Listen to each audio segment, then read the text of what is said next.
Assalamualaikum warahmatullahi wabarakatuh.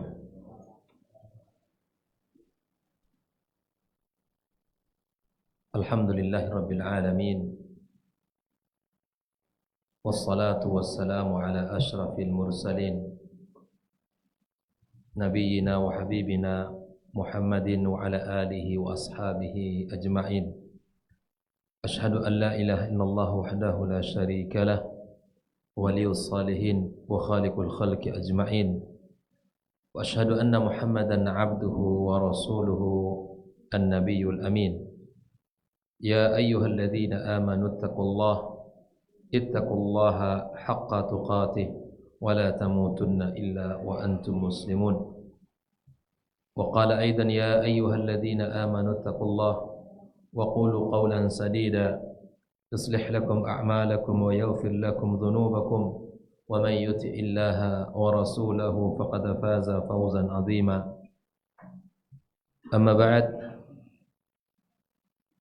fa in asdaqal hadithi kitabullah wa khairal hadi Muhammad sallallahu alaihi wasallam wa syarrul umuri muhdatsatuha wa kullu muhdatsatin bid'ah wa kullu bid'atin dhalalah wa kullu dhalalatin finnar. Ma'asyiral muslimin wal muslimat, al musyahidin wal musyahidat, saudara-saudari para pemirsa dimanapun berada, alhamdulillah segala puji dan syukur milik Allah Subhanahu wa taala. Malam ini kembali kita bisa duduk di majelis ini belajar dari firman Allah Azza wa Jalla dan dari mutiara-mutiara hadis Nabi kita sallallahu alaihi wasallam, dan apa yang dipahami oleh para generasi awal dari umat ini, orang-orang yang dipandu oleh Nabi sallallahu alaihi wasallam di dalam menjalankan agama yang mulia ini. Maka sungguh jalan ilmu adalah jalan kebaikan. Jalan ilmu adalah jalan cahaya dan keimanan. Ilmu sebagaimana kata para ulama, qaliluhu yanfa' wa kathiruhu yarfa'. Ilmu sedikitnya bermanfaat, banyaknya mengangkat derajat. Subhanallah, tidak akan pernah orang merugi kalau berilmu. Sedikitnya bermanfaat dalam hidup kita, banyaknya pasti mengangkat derajat kalau kita amalkan. Yarfa'illahu alladhina amanu minkum walladhina utul ilma darajat. Allah Subhanahu wa taala memberikan perbedaan antara orang yang berilmu dengan yang tidak berilmu. Qul hal yastawil ladzina ya'lamuna wal ladzina la ya'lamun. Tidak sama mereka yang berilmu dengan yang tidak.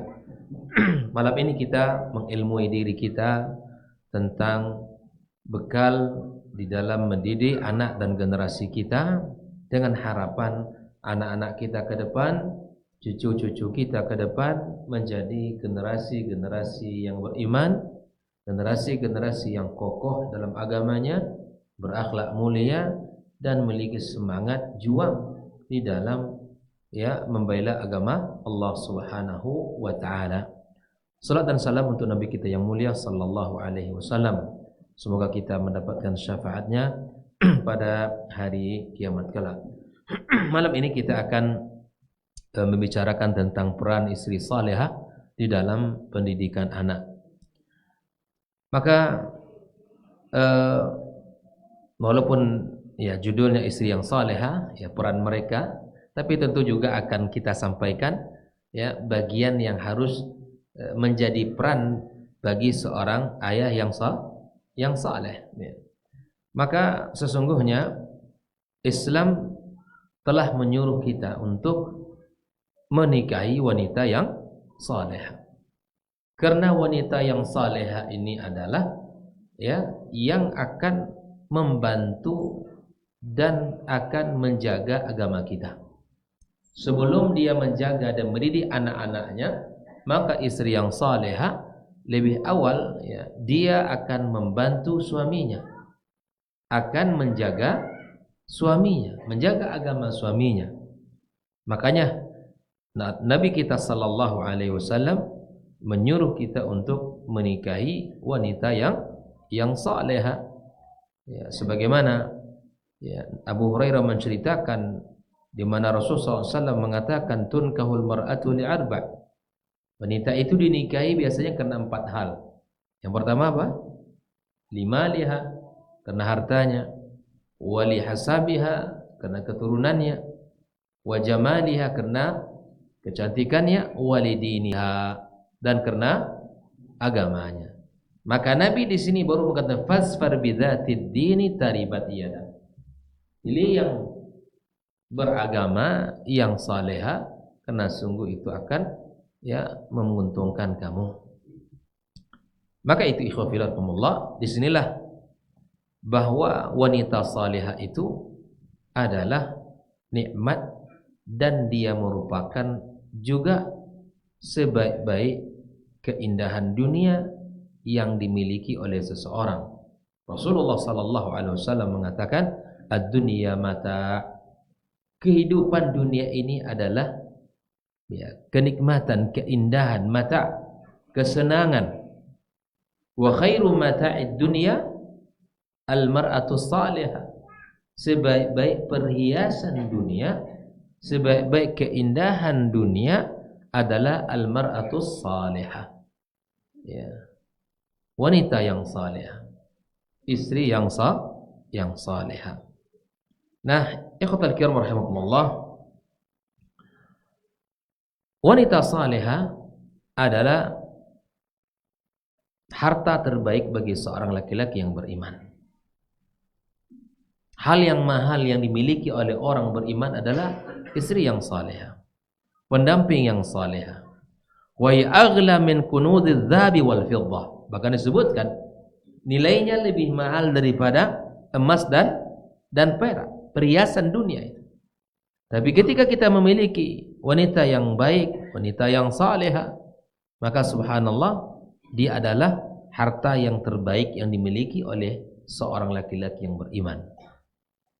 Lalu kita bertanya, apa ciri-ciri wanita salihah? Nabi sallallahu alaihi wasallam menyebutkan, menceritakan bagaimana ciri dan kriterianya. Qala Rasulullah sallallahu alaihi wasallam, khairun nisa'i man tasurruka idza absarta. Wanita terbaik, dan wanita yang terbaik ini di antaranya adalah wanita yang salihah. Itu apa? Wanita jika engkau pandang maka menggembirakan kamu.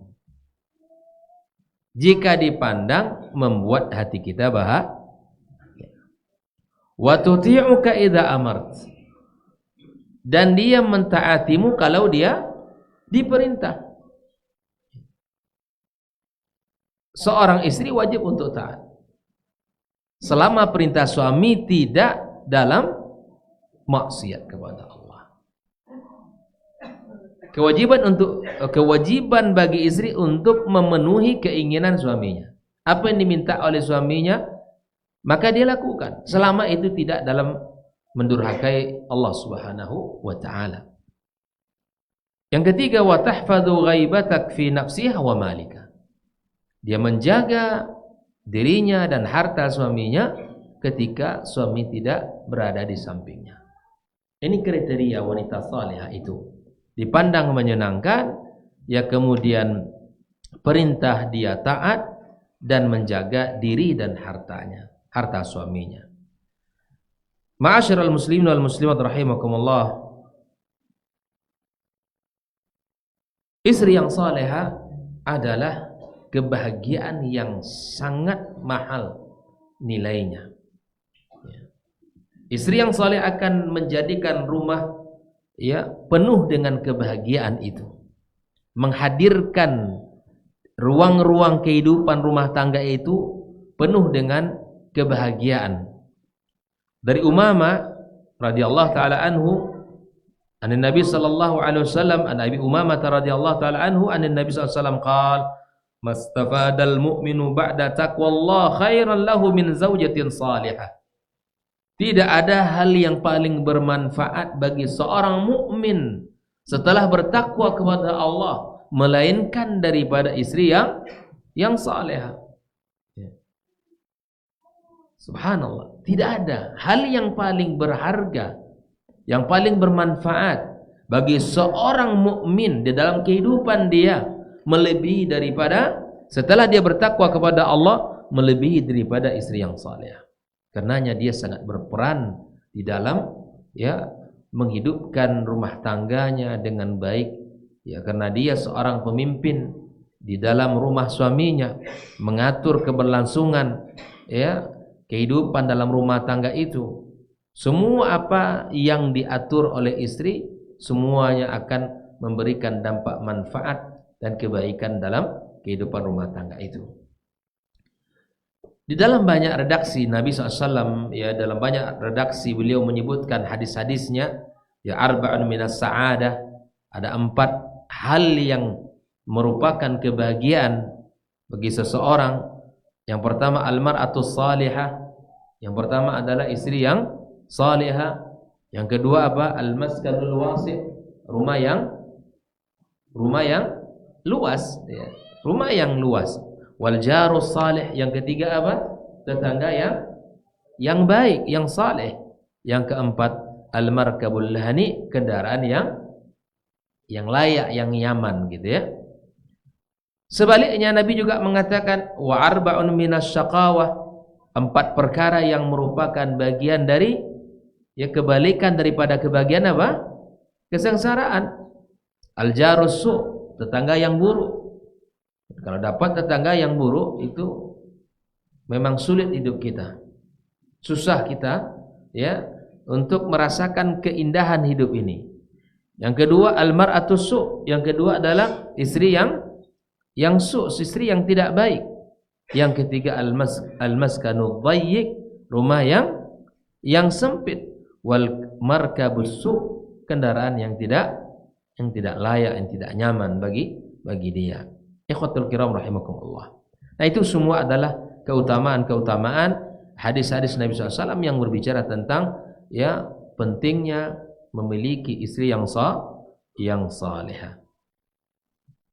Hadis yang lain Nabi kita SAW menyebutkan man razaqahullahu imra'atan salihatan faqad a'anahu ala syatri dini. Bayangkan, barang siapa yang Allah berikan istri yang salihah, maka sungguh Allah telah membantunya separuh agama dia. Bayangkan, jadi istri yang saleh itu memberikan berperan untuk membantu separuh agama kita.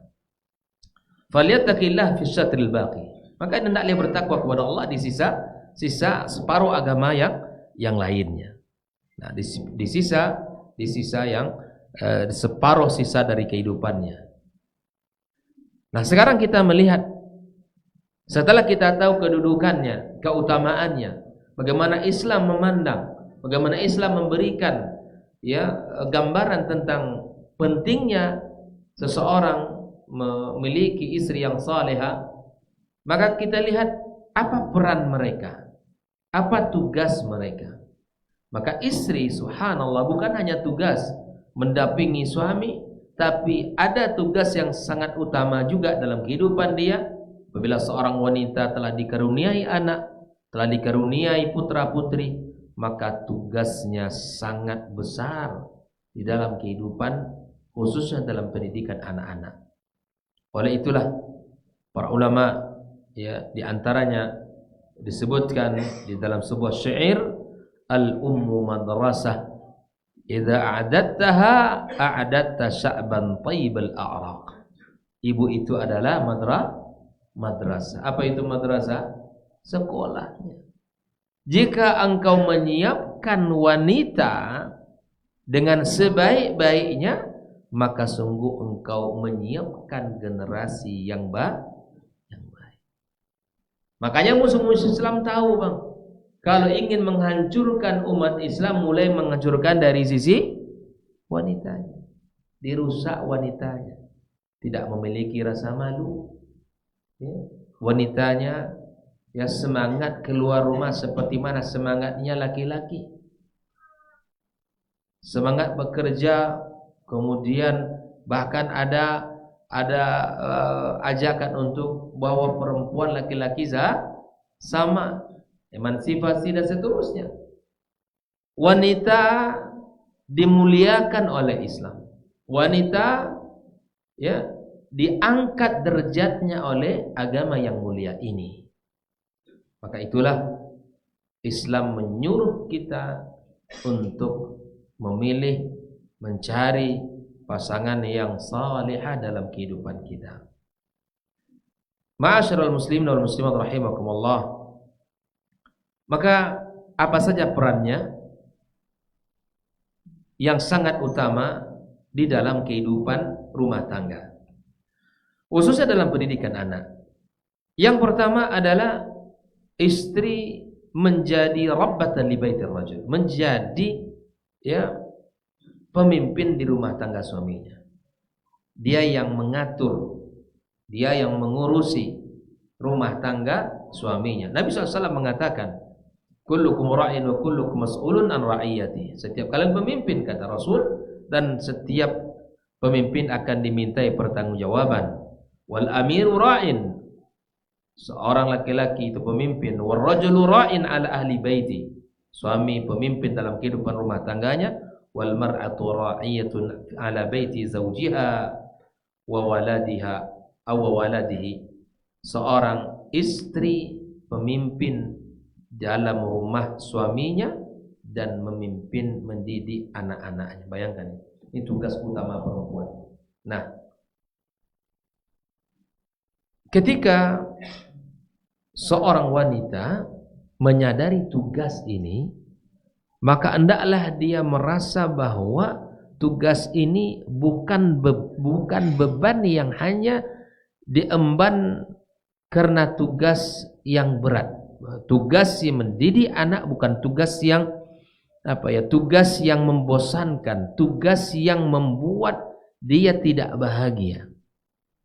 Sesungguhnya mendidik anak itu adalah tugas yang sangat panjang. Sepanjang usia kita mendidik. Maka seorang wanita hendak itu menyadari tugas mulia ini. Karena tugas mulia ini bukan tugas yang di-SK-kan oleh Pak RT. Bukan tugas yang diembankan oleh seorang suami saja, tapi tugas ini tugas agama. Tugas agama. Agama yang menyuruh seorang wanita untuk menjadi pendidik, yang mengayomi, yang mengawal, mengajari apa saja kebaikan dari agama ini. Maka itu yang pertama, adalah seorang wanita menyadari tugasnya di dalam kehidupan rumah tangga agar menjalani tugas itu penuh dengan kesadaran, keimanan, kecintaan di dalam menjalankan tugas-tugasnya, bukan sebagai tekanan beban yang besar dan sebagai bentuk tugas yang tidak mengasyikkan. Tapi sadarilah, itu semuanya adalah tugas dari agama yang mulia ini. Ikhwatal kiram rahimakumullah. Nah, bagaimana yang berikutnya? Di mana seorang wanita yang salihah hendaknya dia berusaha menyiapkan dirinya, mengilmui dirinya, bagaimana menjadi seorang ibu yang baik, bagaimana menjadi seorang istri yang salihah.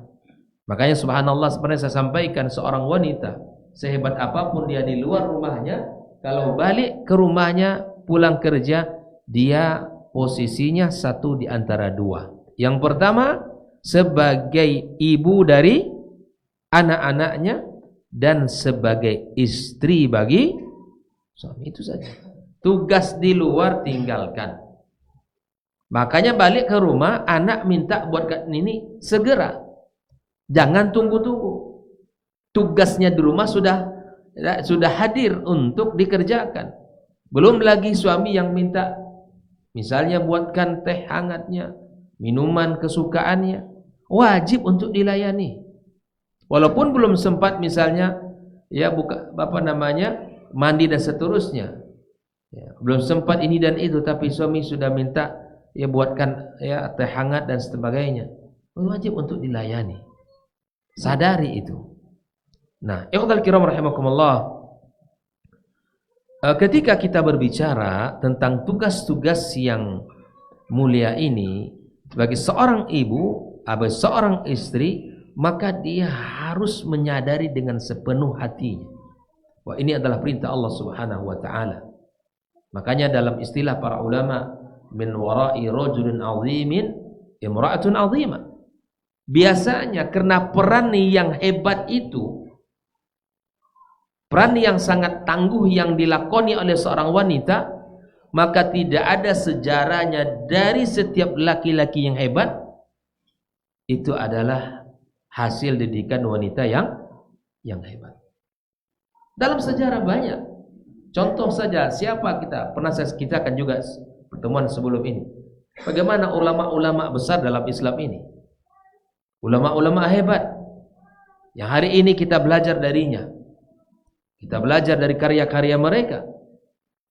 Sebut saja Imam Syafi'i rahimahullah ta'ala yang berjuang membawa putranya dari Palestina ke Mekah untuk mempertemukan kembali dengan keluarga ayahnya. Maka seluruh guru-guru ahli ilmu yang ada di Mekah diantarkan oleh ibu Imam Syafi'i. Didatangi, Pak. Bagaimana keseriusan seorang ibu ini? Tidak terpikir lagi yang lain-lain. Tidak terpikir yang lain-lain. Bagaimana seorang anak ini tumbuh besar menjadi orang alim.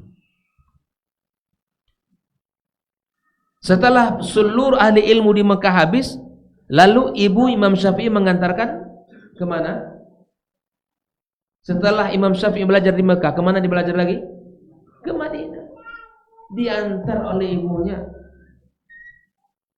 dimasukkan ke tempat yang paling bagus di ketika itu adalah seorang guru, Imam Malik rahimahullah ta'ala.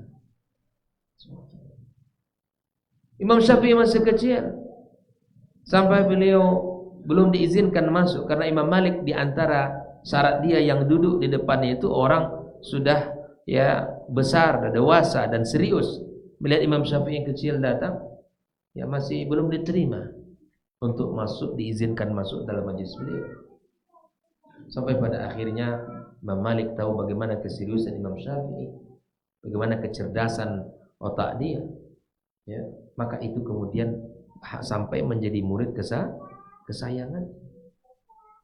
Saking susahnya hidup, tidak punya pena dan tidak punya buku, hanya menulis di mana? Di telapak tangannya. Sampai Imam Malik ya seakan itu meledek gurunya. Main-main nah mau jadi kokoh kan? Kenapa enggak kamu tulis? Ya. Saya enggak punya buku. Anak awak tiap hari juga ganti buku. Pena tiap hari juga ganti. Pulang sekolah lah hilang lo cik lah kan? Beli pena lagi belinya. Tadi hilang aja. Subhanallah. Apa tidak? Maka kemudian kata Imam Syafi'i, wahai guru, jika engkau meminta aku mengulangi apa yang kau sampaikan sejak awal tadi, insyaallah saya akan bisa mengulangi. Bersih hafalannya. Makanya saya bilang ke murid-murid, ke mahasiswa, bang, kalau kalian tidak menulis di lokal kah, tidak apa-apa, tapi syaratnya satu. Ingatan kalian seperti Imam Syafi'i. Ya kan? Tidak apa-apa kalian tidak menulis, tidak mencatat. Datang ya melenggo aja udah datang ke kelas, tidak masalah, duduk aja dengarkan saya. Tapi syaratnya sah. Kalau ditanya bisa. Kalau saya minta ulang, diulangi. Jika sudahlah hafalannya yang tidak kuat, ya kan? Datang ke kelas tidak bawa buku. Bayangkan. Itu semua adalah peran yang dilakoni oleh sang bunda sehingga Allah berkahi usahanya. Allah jadikan anaknya qurrata a'yun. Bayangkan. Imam Ahmad, bagaimana seriusnya sang bunda menyiapkan air wudunya sebelum dia bangun tidur. Di saat terbangun, diarahkan anaknya berwudu. Disiapkan bajunya, diantarkan sang anak ke masjidnya. Bahkan Imam Ahmad menceritakan bagaimana sang bunda memasukkan ke dalam abayanya. Saking dinginnya cuaca di saat itu, ya khawatir anaknya kedinginan, dimasukkan ke dalam abayanya, ke dalam baju ibunya. Dan itu dikenang indah oleh Imam Ahmad. Peran sang ibu yang baik, peran istri yang salihah. Kopai subuh baliklah malam, apa kan bisa disiapkan di emaknya. Ya. Akan teringat, badan sudah letih. Sedangkan serius mengurusi anak saya terkadang masih banyak kekurangan.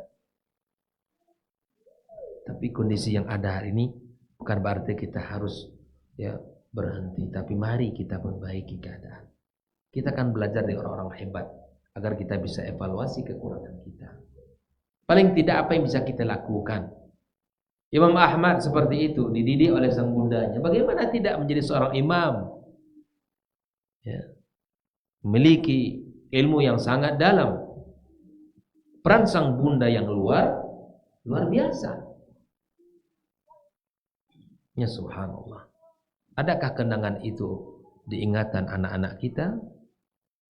Dan mungkin kita sebagai anak, kita ingat bagaimana ibu kita dulu. Saya sih masih ingat betul sebagaimana ibu saya ketika itu menyiapkan pagi-pagi sebelum berangkat, dan bagaimana di sore hari sebelum pergi ngaji. Subhanallah, masih teringat betul. Dan bagaimana keseriusan. Dan itu adalah hal yang sangat luar biasa. Dan pekerjaan yang seperti itu bukan pekerjaan yang dilakukan dengan hati yang tidak memiliki kecintaan kepada anak. Semuanya penuh dengan pengorbanan. Kisah yang lain di mana menceritakan kepada anak, kalau kamu nak belajar, lihat, aku cukupkan kamu dengan usahaku ini, dengan kain yang aku jahit, aku cukupkan kebutuhan sekolahmu. Kalau kamu rasanya tidak ada perubahan dalam dirimu, maka balik bantu ibu bekerja. Saya sering sampaikan ke mahasiswa juga. Kalau dulu ditanya 3 hari, kata ibunya, kalau tidak ada perubahan dalam diri, balik kampung. Kalian sudah 3 semester, lah 3 tahun di kampus. Kalau tidak ada perubahan, pulang aja. Banyak laku mahasiswa. Bapak kalian, saya bilang orang tua, ibu, bapak mengira anak-anaknya ini semua di kampus belajar serius, tapi masuk kelas dalam keadaan mata yang sayu, duduk paling belakang, terlambat, tidak mencatat. Apa yang bisa dipertanggungjawabkan di hadapan Allah? Saya panggil, kamu pengen belajar enggak? Kalau enggak, keluar saja dari kelas ini dan kasih nomor telepon bapakmu, biar Ustaz telepon orang tuamu, jemput anaknya ke Pekanbaru. Lebih baik kamu bekerja membantu orang tuamu daripada menghabiskan uang orang tuamu di sini. Banyak mahasiswa kadang nggak sadar. Subhanallah. Dan inilah kondisi. Ma'asyiral muslimin wal muslimat rahimakumullah. Maka peran ibu yang baik dan peran wanita yang salihah sangat luar biasa dan sangat signifikan di dalam pendidikan anak-anak. Maka setiap laki-laki yang hebat ada pengaruh dari wanita yang hebat pula. Maka mesti kita persiapkan generasi kita. Makanya di dalam Islam subhanallah memberikan perhatian khusus pada pendidikan anak-anak wanita. Bagaimana Islam memuliakan anak wanita dan bagaimana Islam memuliakan orang tua yang memperhatikan pendidikan anak wanita. Nabi sallallahu alaihi wasallam menyebutkan, man 'ala jariyataini hatta tablugha jaa yaumal qiyamati ana wa huwa, kata Nabi sallallahu alaihi wasallam, wa dhamma asabi'ah, barang siapa yang mencukupkan kebutuhan 2 anak perempuan, 2, memberikan pendidikannya, mencukupkan kebutuhannya, memberikan pakaiannya sampai dia balik, sampai dia dewasa. Kata Rasulullah SAW, datang dari kiamat, saya dengan dia, Nabi SAW mengatakan, saya dengan dia seperti jari-jari tangan ini. Bayangkan. Kenapa Islam memberikan perhatian besar terhadap pendidikan anak perempuan? Karena anak perempuan itu adalah dalam rangka kita menyiapkan dia sebagai seorang wanita yang akan menjadi ibu. Dan wanita kalau sudah menikah, dia layaknya seperti madrasah, lembaga pendidikan. Maka Nabi SAW mengatakan, yang mencukupkan dua kebutuhan anak perempuan dua.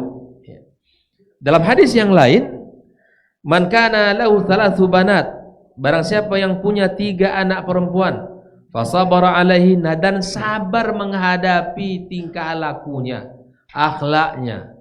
Yang anak perempuan ini berbeda ya. Wa at'amahunna, dan memberikan makan kepada mereka. Wasaqahun, dan memberikan minum, mencukupkan makanan, mencukupkan minuman. Wa kasahunna, dan mencukupkan pakaian mereka.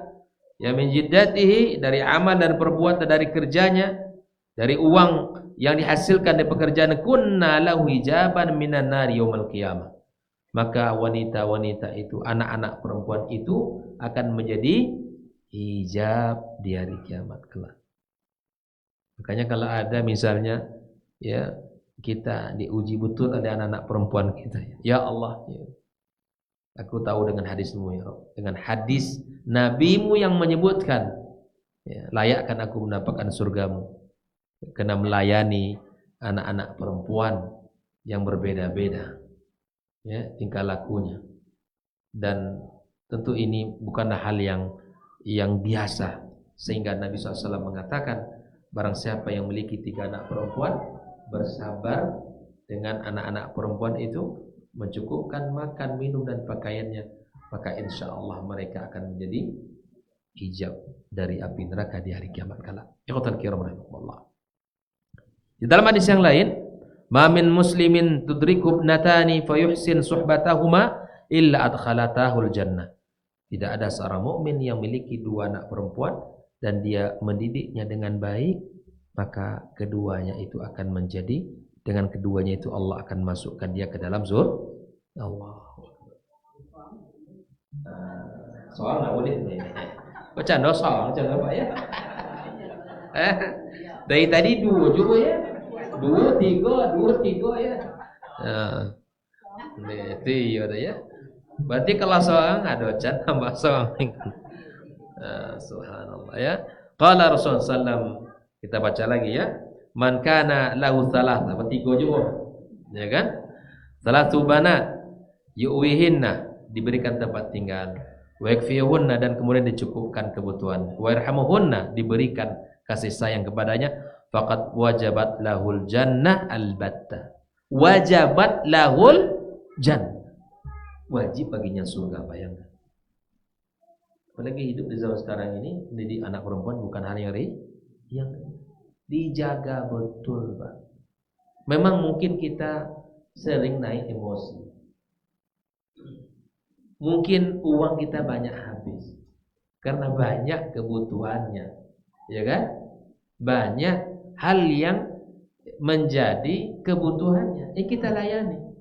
Melayani anak-anak perempuan kita dengan segala tingkah lakunya, kebutuhannya, belanjanya, pakaiannya. Ingat hadis Nabi ini. Kalau enggak memang naik tensi Wak. Tanya sama Bang Jan. Bang Jan ke kayu, Masya Allah, tabarakallah. Anak perempuan semuanya. Belajar sama beliau ini, sabar. Ya kan? Subhanallah. Kalau kita ikutkan emosi kita, subhanallah, masing-masing anak punya tingkah laku. Maka kemudian kita belajar bagaimana keutamaan ini. Saya anak perempuan 3, alhamdulillah. 3 anak perempuan saya 3, alhamdulillah. Saya bacalah hadis ini kan, memang betullah Nabi kita sallallahu alaihi wasallam ternyata menghadapi 3, yang 3 ini luar biasa. Tapi begitulah Allah memberikan keutamaan, Nabi SAW menyebutkan. Ya. Ingat hadis Nabi ini.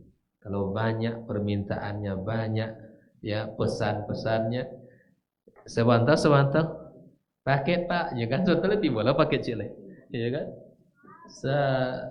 Sedua jam setelah itu paket Pak, kau mana lo lagi aja? Ke pasar Nikobi, ya subhanallah. Untung Abi pembukakan ya kan? Kalau anda, ya subhanallah. Ya. Besok paket, nah begitulah terus. Tapi lah, selagi Allah berikan kepada kita kemampuan dan Dia butuh, berikan. Ya karena apa? Karena memang Nabi memberikan janji-janjinya melalui sabdanya itu. Baik. Nah subhanallah, bukan hanya anak perempuan. Nabi SAW menyebutkan man alab nataini au salasan, yang mencukupkan 2 anak perempuan, kebutuhan 2 anak perempuan, atau 3, au ukhtaini au salasan. Di dalam hadis ini disebutkan bukan hanya anak perempuan yang kita berikan kecukupan makan, minum, tempat tinggal, belanjanya, pendidikan, tapi ternyata jika ada orang yang mencukupkan kebutuhan 2 saudarinya, bayangkan 2 saudarinya, mungkin kakaknya atau adik perempuannya, mungkin dia sudah meninggal suaminya, atau mungkin cerai hidup, atau memang kehidupan dia sudah menikah, tapi mungkin kehidupannya memang sangat dia punya sebagai seorang kakak, dia sangat mampu dan sangat banyak rezekinya.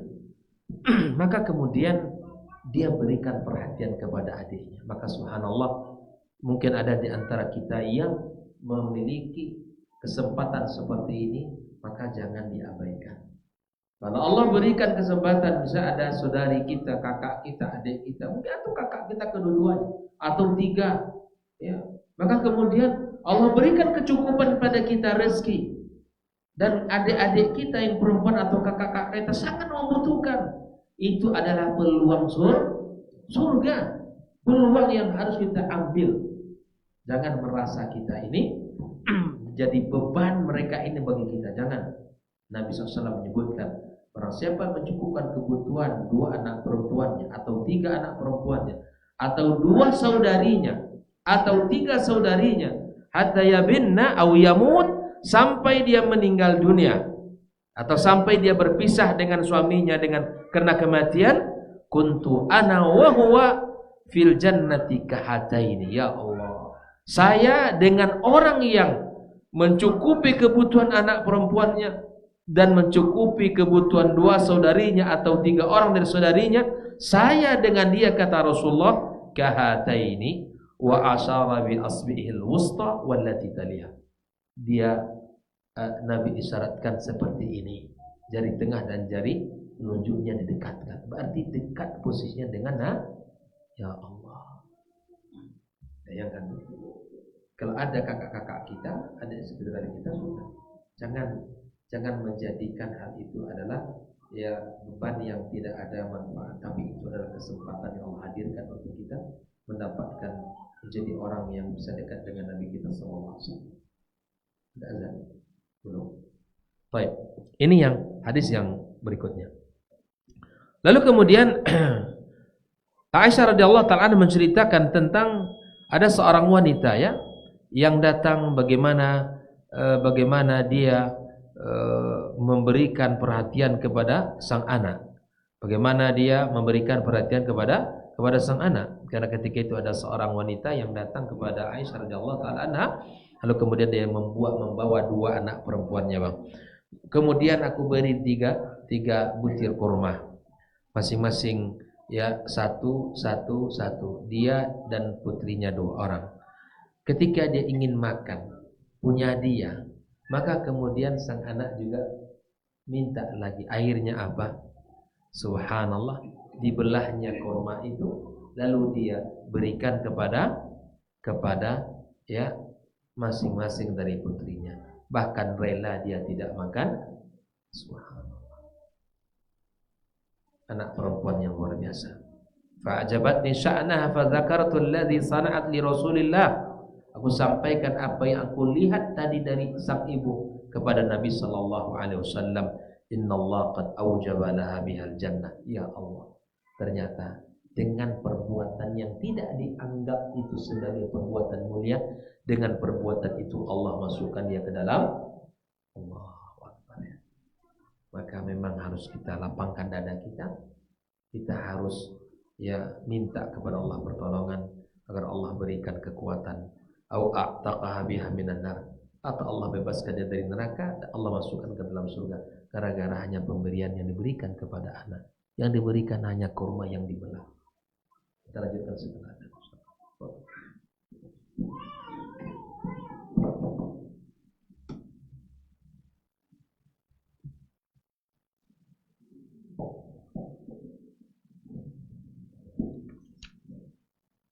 Allahu Akbar, Allahu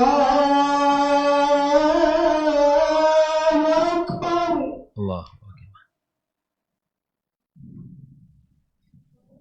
Allahu Akbar, Allahu Akbar.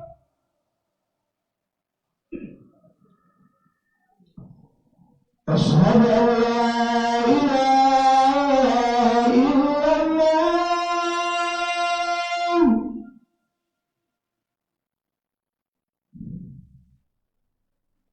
Asyhadu an la ilaha illallah.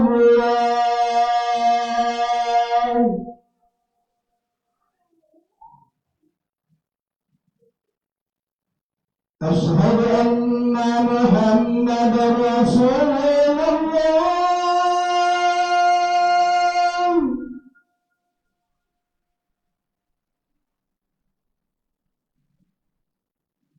Asyhadu anna Muhammadar Rasulullah.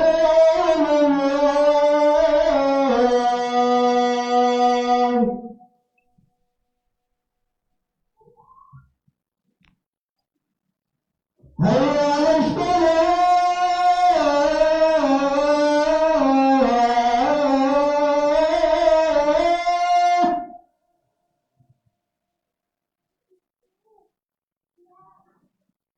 Hayya 'alas salah.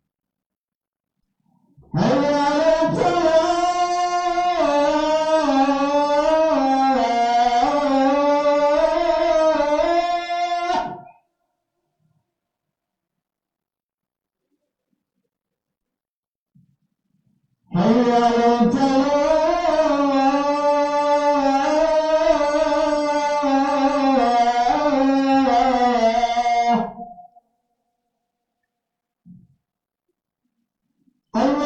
Akbar, Allahu Akbar.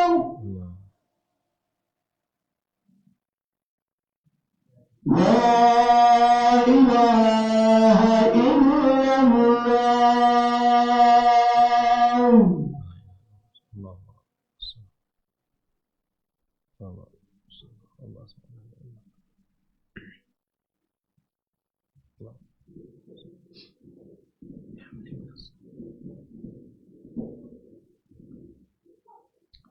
Bismillahirrahmanirrahim. Kita lanjutkan tentang keutamaan dan keagungan menjaga dan mendidik anak-anak perempuan.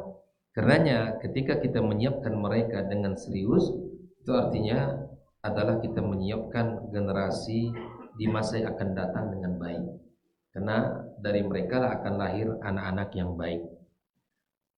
Ma'asyiral muslimin dan muslimat rahimakumullah. Maka ketika Islam menyuruh untuk menikahi wanita yang salihah,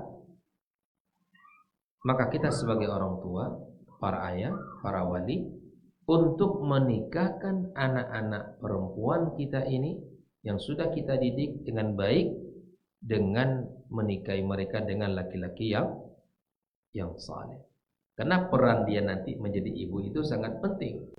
Nah, ketika seorang wanita memiliki peran yang penting, maka kemudian diikutkan oleh seorang suami yang baik yang juga memiliki peran yang sangat besar di dalam pendidikan. Tidak bisa itu menjadi sebuah tanggung jawab pendidikan diberikan amanah langsung ke istri, tidak bisa. Tugas pendidikan itu adalah diemban oleh kedua-duanya sesuai dengan tugas, sesuai dengan waktu, sesuai dengan kapasitasnya. Seorang istri lebih banyak di rumah, maka dia lebih punya peran lebih besar yang signifikan dibandingkan dengan suami. Suami dia lebih banyak waktu di luar rumah bekerja, tapi itu jangan membatasi dirinya. Banyak kesalahan kita hari ini bahwa tugas saya mencari nafkah. Masa pendidikan bukan saya, tetapi istri saya. Dan ini salah. Ada hak anak kita yang mesti kita tunaikan, mendampingi mereka, menyimakkan apa yang dia baca dari Al-Quran, menyimakkan setorannya, menerima setoran dia, dan mendialogkan perkara-perkara Islam kepada anak-anaknya. Ini tugas kita sebagai orang tua. Makanya subhanallah, fa'al al-abi ay yastahida fi ikhtiyari rajul al-kuf alladhi yamtamatta' bil khuluqil hamid. Hendaklah seorang suami atau seorang ayah, seorang bapak memilihkan laki-laki yang baik, ya akhlaknya untuk putri-putrinya. Wasafa'il aqidah, bukan hanya akhlak yang baik tapi juga diikutkan dengan akidah yang benar. Ya, masalahnya kalau dia kita berikan anak kita laki-laki yang tidak benar akidahnya, maka kitalah yang akan menjerumuskan dia, anak kita dan putri kita. Wa yakuna ladaihi al-qudrah ala tahammul al-amanah, laki-laki yang amanah, wa hifzil mar'ah, mampu menjaga wanita, wa siyanatiha wal wafa' bi jami'i huquqiha, memberikan seluruh ya hak-hak seorang wanita, mampu dia melakukan itu. Itu kita lihat melalui ya, mudah-mudahan kita lihat melalui, bisa dilihat dari data-data yang kita terima ataupun dari penglihatan kita langsung oleh mata kita. Nah oleh karenanya ketika Nabi sallallahu alaihi wasallam menyebutkan idza khataba ilaikum man tardawna dina wa khuluquhu fazawiju. Kalau ada yang melamar anak putri kalian yang mana laki-laki itu adalah kalian ridhai agamanya, kalian ridhai akhlaknya, maka nikahkan langsung. Nikahkan dia. Kalau kalian ridha kepada agamanya, kepada akhlaknya, maka nikahkan dia. Kalau tidak kalian lakukan itu, maka akan terjadi fitnah dan kerusakan yang besar di muka bumi ini. Ikhwatal kiram rahimakumullah. Maka fal aba idza ahsanu ikhtiyar ar-rajul as-salih li banatihim, bila seorang ayah ya berhasil memilih laki-laki yang baik untuk putri-putri mereka, faqad ijtahadu wa alqaw al-amana ala man aktafihim ila rijalin salihin, maka dia telah memindahkan tanggung jawab pendidikan anak perempuannya kepada laki-laki yang amanah. Itulah intinya. Jadi subhanallah, dimulai dari kita ketika menikahkan anak perempuan kita, karena suami dari anak kita akan menggeser posisi kita. Makanya kita berhati-hati. Posisi kita akan digeser oleh suami, akan berpindah tanggung jawab ya yang seharusnya dibaktinya ke kita, dia akan berpindah kepada suaminya. Dia memiliki hak yang besar ya terhadap istrinya, maka istri harus taat dan patuh kepada suaminya. Oleh itu ikhwafillah, di dalam pembahasan ini sekali lagi betapa besarnya peran ya seorang wanita yang salihah, seorang istri yang salihah di dalam pendidikan anak-anaknya.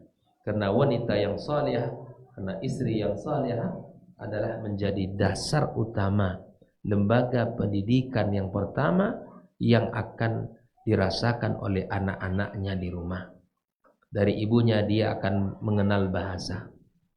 Makanya para ulama, anak-anak itu akan belajar bahasa dari siapa? Dari ibunya. Dan akan belajar bertanggung jawab dari siapa? Dari ayah. Makanya ibu-ibu, para ummahat, jaga bahasanya. Jaga bahasanya. Karena anak-anak kita lebih banyak belajar bahasa dari sang ibunya. Sampai musabib bahasa dalam lughatul bahasa ibu. Bahasa ibu. Maka subhanallah, ibu adalah lembaga utama bagi pendidikan anak-anaknya.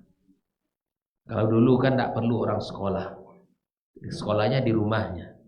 Ya, setelah keruntuhan Islam, banyak kita tidak memiliki ilmu yang cukup dalam mendidik anak kita, maka anak kita masukkan ke lembaga.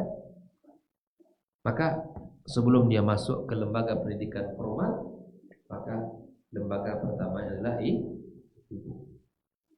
Yang kedua, peran seorang ibu, ya, di samping dia sebagai lembaga, sebagai madrasah bagi anak-anaknya, maka ibu juga merupakan adalah penolong anak-anak ini di dalam mewujudkan kebaikan-kebaikan masa depan. Lihatlah bagaimana perannya Ibu Maryam di dalam mendidik Maryam itu sungguh sangat luar biasa. Ibu ini punya visi.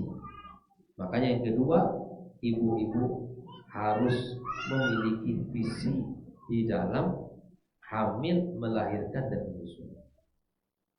Jadi bukan hamil orang, hamil awak, tidak cuma itu. Visi besar itu tersimpan pada nilai, pada cita-cita seorang wanita. Dialah bagaimana ibunya Maryam. Masih ingat kisahnya? Dia ketika hamil, apa yang dinazarkan oleh ibu Maryam? Masih ingat? Anak yang ada dalam rahim saya ini, maka saya niatkan nanti menjadi pelayan Masjidil Aqsa. Itu sebuah visi yang harus ada pada seorang wanita. Ibu kalau punya visi dalam proses kehamilan, pasti banyak hal yang ibu siapkan. Bukan hanya makan aja, gitu. Bukan hanya makan aja, bukan nutrisi yang bagus saja, tapi bagaimana dia memiliki visi bahwa janin ini anak semoga ya sehat selamat, nah kemudian menjadi orang hebat dalam agama ini, menjadi alim, menjadi orang yang berilmu, bermanfaat bagi agama ini. Maka seorang ibu yang salehah memiliki visi di dalam hamil, melahirkan dan menyusui. Yang ketiga, bahwa peran seorang wanita, peran seorang wanita atau seorang istri yang salehah, di dalam pendidikan anaknya adalah kunci utama keberhasilan anak-anaknya. Karena keberhasilan laki-laki sangat ditopang oleh sikap dan pengorbanan seorang istri yang saleh.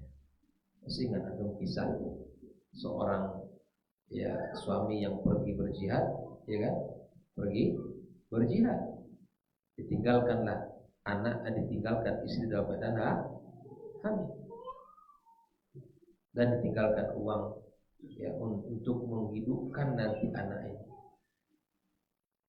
Setelah suaminya pulang berjihad di jalan Allah, maka dia singgah sejenak di sebuah masjid, yang mana masjid itu ada seorang pemuda yang sedang menyampaikan ilmunya. Orang sangat banyak hadir dan sangat banyak belajar padanya. Dia tidak mengetahui siapa dia. Lalu kemudian setelah dia mengetahui, kembali ke rumah, maka dia lihatlah seorang pemuda di rumah itu. Ditanya oleh sang suami, siapa laki-laki yang di rumah ini? Kata sang istrinya, inilah putramu yang aku didik selama ini. Maka ternyata yang menyampaikan ilmu tadi, yang mana banyak orang belajar padanya, adalah putra dia yang dididik oleh sang istri. Kata dia, tidak sebesar pun uang yang engkau titipkan dulu, aku gunakan para perkara yang sia-sia.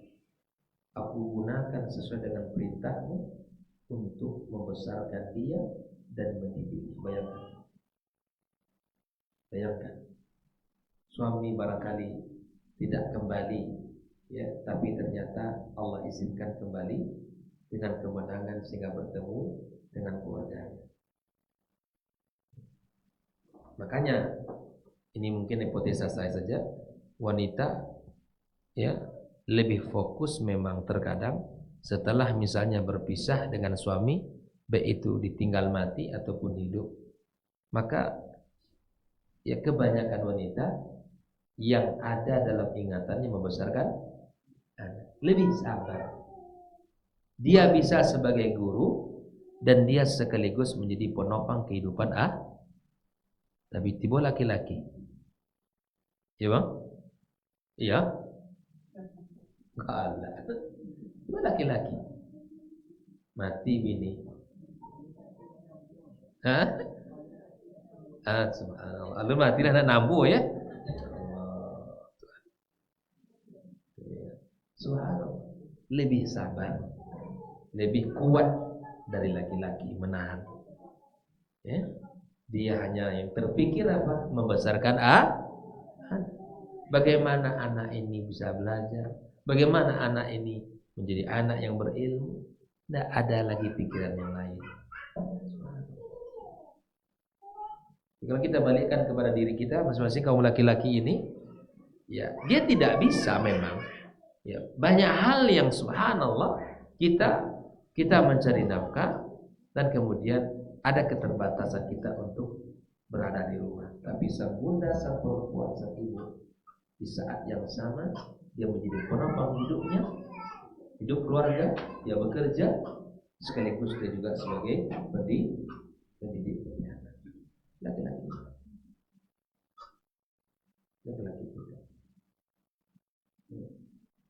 jarang dalam catatan sejarah kita dapatkan laki-laki bisa bersabar kalau meninggal istrinya, tidak menikah lagi.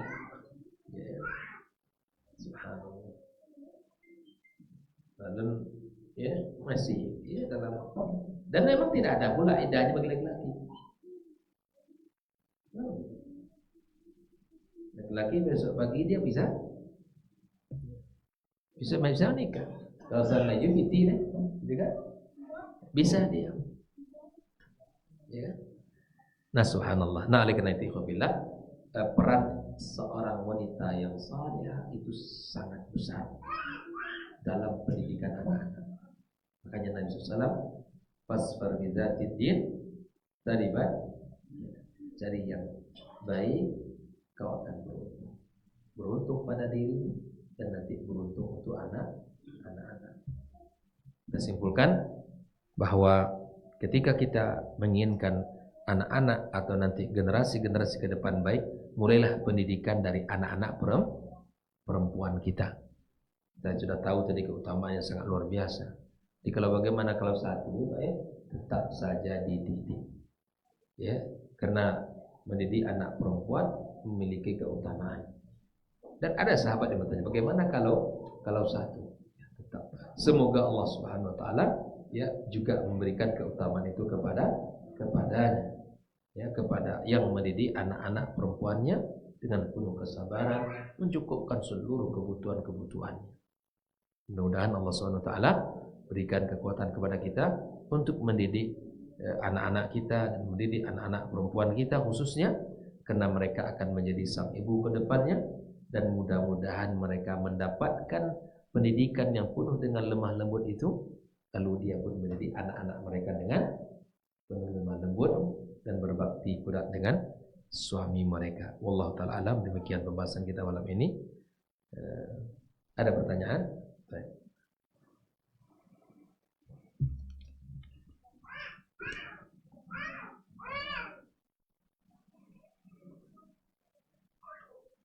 Assalamualaikum warahmatullahi wabarakatuh. Ustaz, ya, waalaikumsalam warahmatullahi.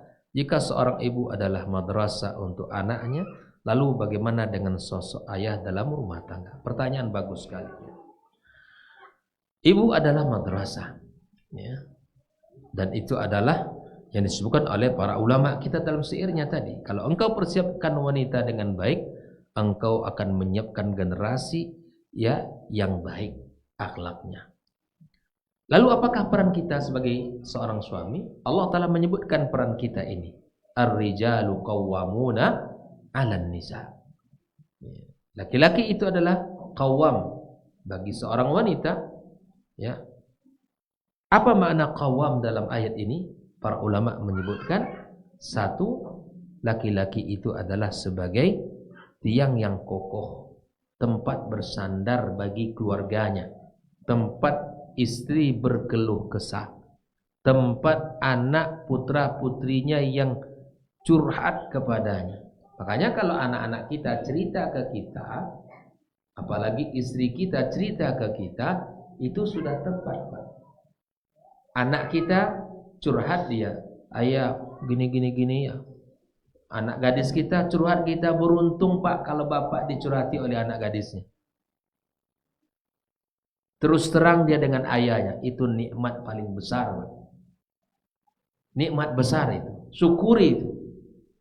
Anak laki-lakinya curhat ke ayahnya, anak putri, anak perempuannya pun curhat ke ayahnya. Ini nikmat, syukuri. Karena tak semua orang mendapatkan nikmat ini. Ketika istri kita apalagi curhat, cerita, dan memang Allah jadikan kita sebagai tiang yang kokoh, tempat bersandar mereka. Kalau kita tidak hadir sebagai tiang yang kokoh, nanti carinya tiang yang lain. Curhat ke topik lain, Pak. Ya? Apalagi kini berfacebook-facebookan orang ini kan. Masuk lo grup WA kok. Angkatan SMA-nya dulu. Angkatan kuliah dulu. Ini kawan lah modelnya kan.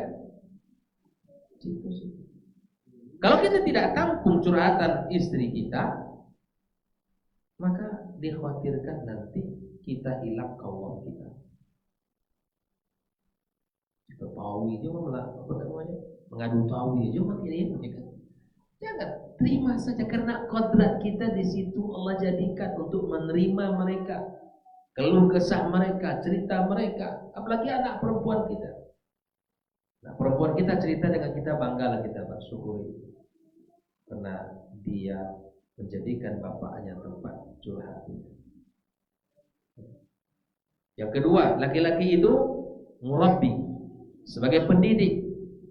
Bukannya sebagai tiang yang kokoh, tapi juga fungsinya sebagai pendidik keluarganya, mendidik istrinya. Kalau istrinya bengkok, ya diluruskan dengan pelan-pelan. Karena wanita itu kan bengkok, diciptakan dari tulang rusuk yang paling bengkok.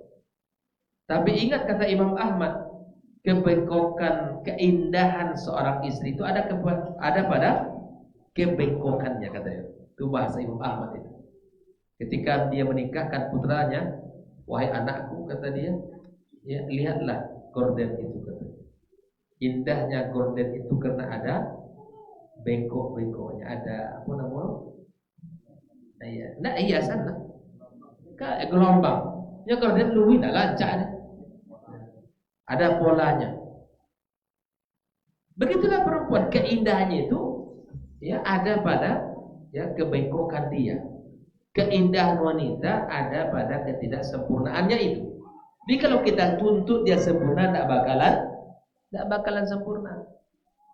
Maka kita yang mendidik istri kita yang mendidik anak-anak kita. Ini fungsi kita.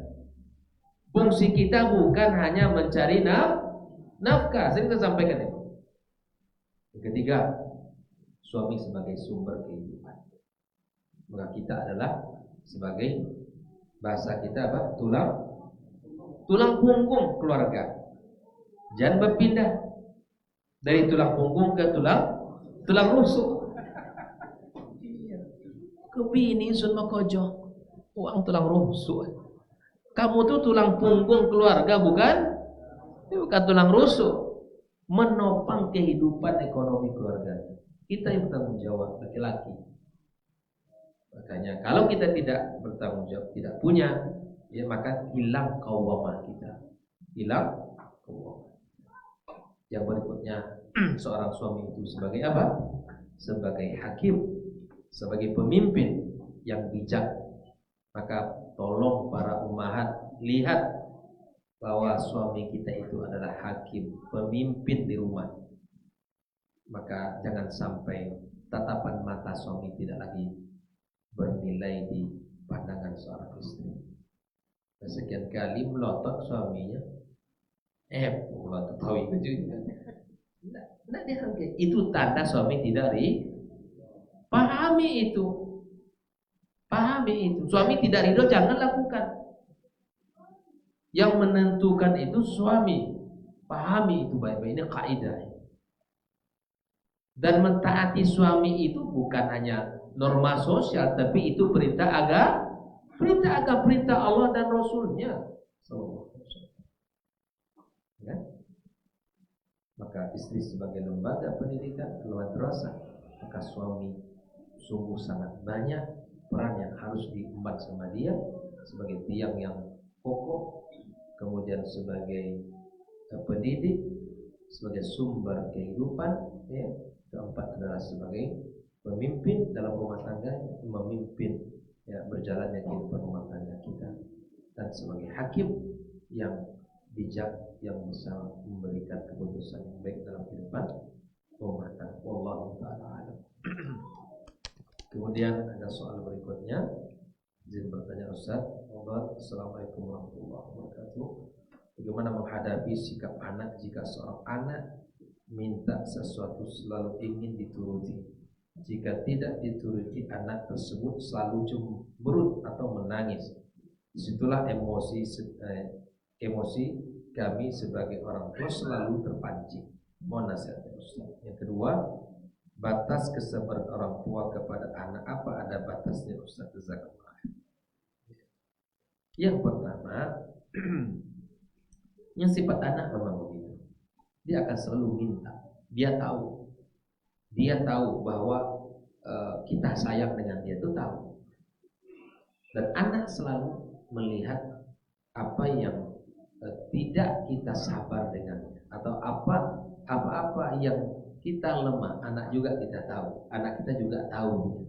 Maka subhanallah, di sini ada cara yang patut untuk kita lakukan, adalah dengan cara mendialogkannya. Ya, misalnya seperti apa yang diinginkannya. Oke, kamu mau apa? Ya kan? Mau, misalnya pasti mainan. Nah, ini dan itu, semuanya pasti. Dan apa yang dia nampak terkadang ingin dibeli. Apa yang ditengok di jalan camping, beli itu. Nah, di situ pentingnya kalau saya melakukan mendialogkan. Oke, ini mau apa kamu? Mau ini. Kita akan beli. Tapi kita tapi ada hal yang disampaikan. Apa kebutuhan kita dan kita? Apa perlunya kita? Ini oke untuk main ya, oke, tapi kasih. Tapi ingat, ini adalah permainan yang tidak boleh membuat kamu ini dicoba anak. Walaupun memang anak-anak usia kecil tuh, usia yang tahun, 2 tahun, 3 tahun, sedangkan usia 6 tahun, 8 tahun pun terkadang ya nggak bisa juga tapi biasakan itu. Dan saya merasakan manfaat. Dan memang kita akan belikan. Atau dibuat sulhu, kalau bahasanya dibuat sedikit perjanjian dengan dia. Kami akan belikan tapi syaratnya.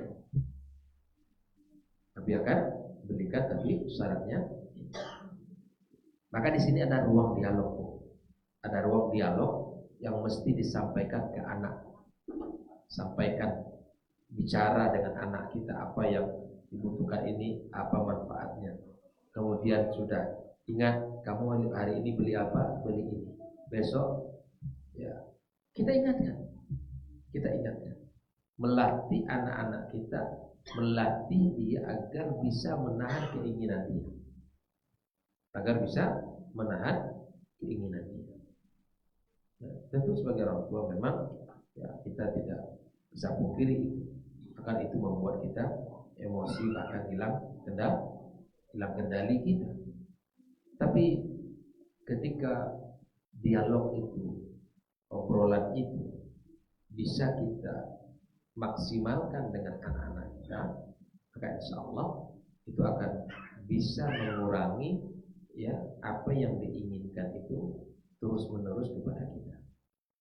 Ya, anak-anak itu pasti tahu di mana kelemahan kita dia.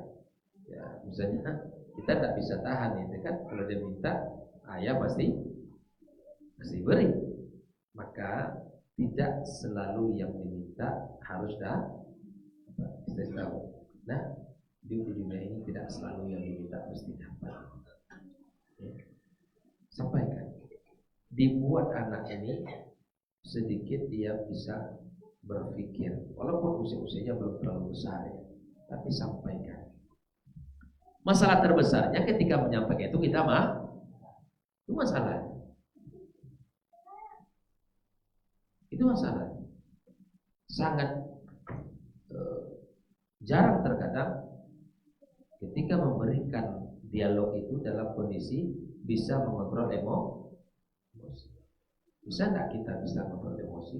Insya Allah saya yakin kalau emosi kita terkontrol, insya Allah maka kita akan bisa menyampaikan apa yang kita inginkan. Insya Allah anak kita itu.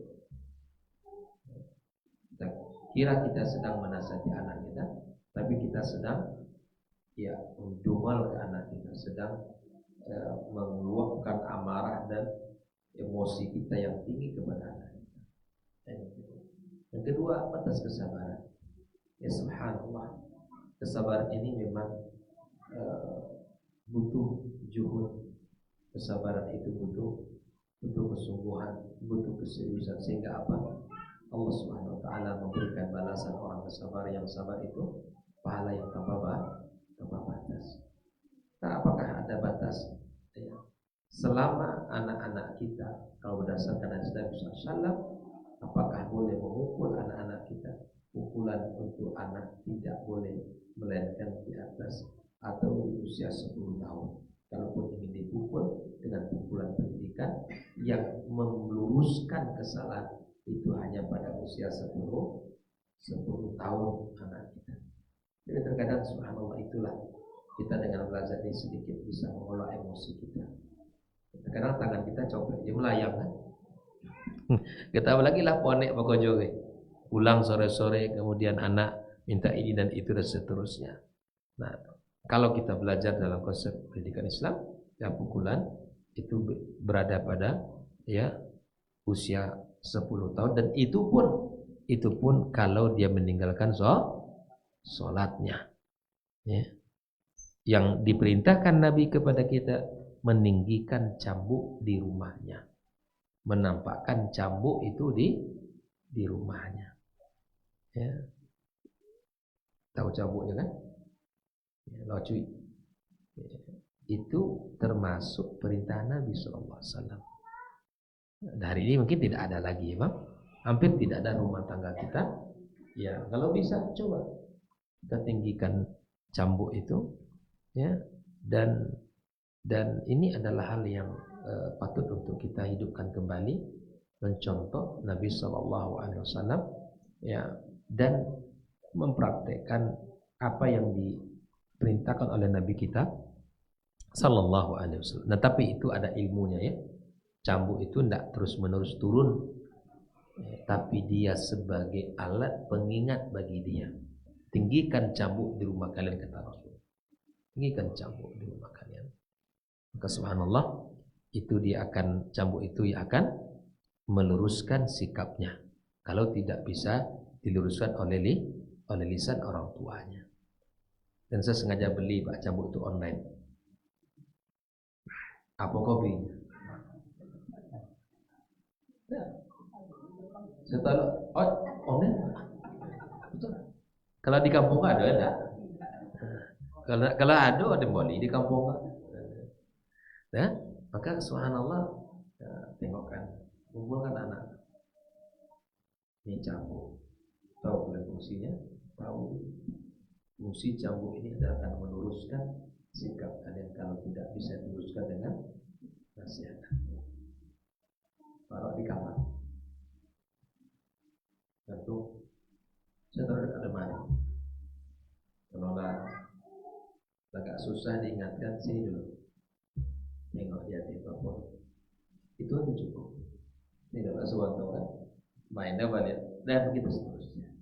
Dan bukan kita mencabut itu bukan ya, mematahkan dia atau membuat dia seperti itu, tapi membuat agar perilaku yang menyimpang itu di batasnya memang kalau kesabaran maka kita diminta untuk banyak-banyak sabar di dalam mendidik anak-anak kita. Wallahu ta'ala alam. Wa sallallahu ala nabiyyina wa habibina Muhammad wa ala alihi wa sahbihi ajma'in. Assalamualaikum warahmatullahi wabarakatuh.